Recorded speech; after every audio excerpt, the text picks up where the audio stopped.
بسم اللہ الرحمن الرحیم۔ آج کی تاریخ جو ہے وہ 23 جولائی 2020 ہے۔ کلاس 3 کا اردو ہم نے لیا ہے آج۔ اس میں آج ہم حبہ خاتون پڑھنے جا رہے ہیں۔ بچوں، حبہ خاتون کا اصلی نام زون تھا۔ وہ چندہار پامپور میں پیدا ہوئی۔ اس کے والد کا نام عبدی راتھر تھا۔ زون کو 5 سال کی عمر میں مقامی مسجد کے امام صاحب کے پاس قرآن مجید پڑھنے کے لیے بھیجا گیا۔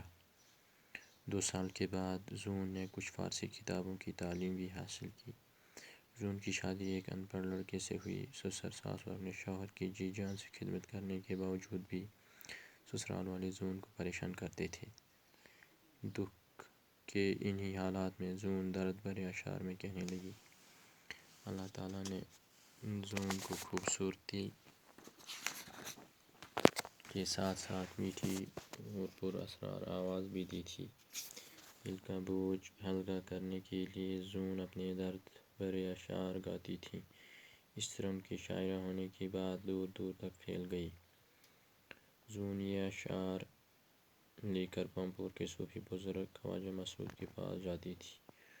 انہوں نے زون کو حبہ خاتون کا نام دیا اور وہ اسی نام سے مشہور ہوئی۔ ایک دن اس وقت کے حکمران یوسف شاہ چک پامپور کے علاقے سیر کرنے کو نکلے۔ انہوں نے حبہ خاتون کی میٹھی آواز سنی اور وہ اس پر فریفتہ ہوا۔ بعد میں یوسف شاہ چک نے حبہ خاتون کے ساتھ نکاح کیا اور وہ کشمیر کی ملکہ بنی۔ حبہ خاتون کے درد بھرے اشعار آج بھی کشمیریوں کی زبان پر ہیں۔ خیال کیا جاتا ہے کہ حبہ خاتون پاندریٹن میں مسجد حبہ خاتون کے قریب دفن ہے۔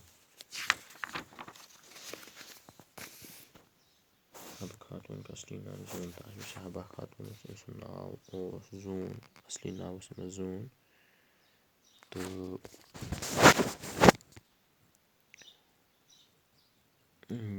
یم زاے پامپور چندہار لاکس ونان تتھ گامس پامپرٕ۔ اس کے والد کا نام عبدی راتھر، مٲلِس اوس ناو عبدی رٲتھر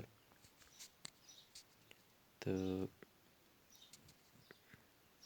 زون کو 5 سال کی عمر میں مقامی مسجد کے امام صاحب کے پاس قرآن پڑھنے کے لیے بھیج دیا گیا۔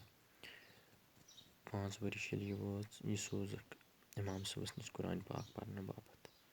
2 سال کے بعد زون نے کچھ فارسی کتابوں کی تعلیم بھی حاصل کی۔ 2 ؤہرۍ پتہٕ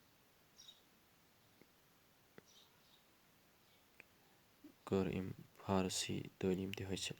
زون کی شادی ایک ان پڑھ لڑکے سے ہوئی تہٕ زوٗنہِ ہُنٛد خانٛدر گوٚو أکِس ان پڑھ لڑکس سۭتۍ تہٕ سُسر ساس یُس یہِ ہیر بب اوس بیٚیہِ ٲسٕس یہِ ہش تہٕ بیٚیہِ أمۍ سُنٛد خانٛدار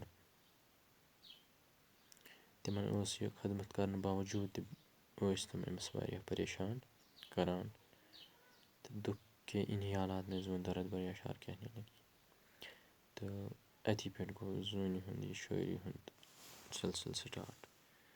تہٕ اللہ تعالیٰ نے زون کو خوبصورتی، خۄداین ٲس أمِس خوبصوٗرتی تہِ دِژمٕژ، خوبصوٗرتی سۭتۍ سۭتۍ ٲس تَس واریاہ اصل میٖٹھ آواز تہِ دِژمٕژ۔ دل کا بوجھ ہلکا کرنے کے لیے زون اپنے درد بھرے اشعار گاتی تھی تہٕ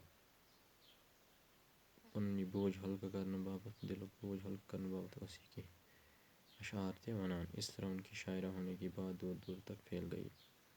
یِتھ پٲٹھۍ بنے سۄ شاعرہ اکھ عظیٖم شاعرہ۔ تہٕ آز گوٚو یُتُے ہن، بیٚکِس سبقس منٛز پرو أسۍ بیٚیہِ۔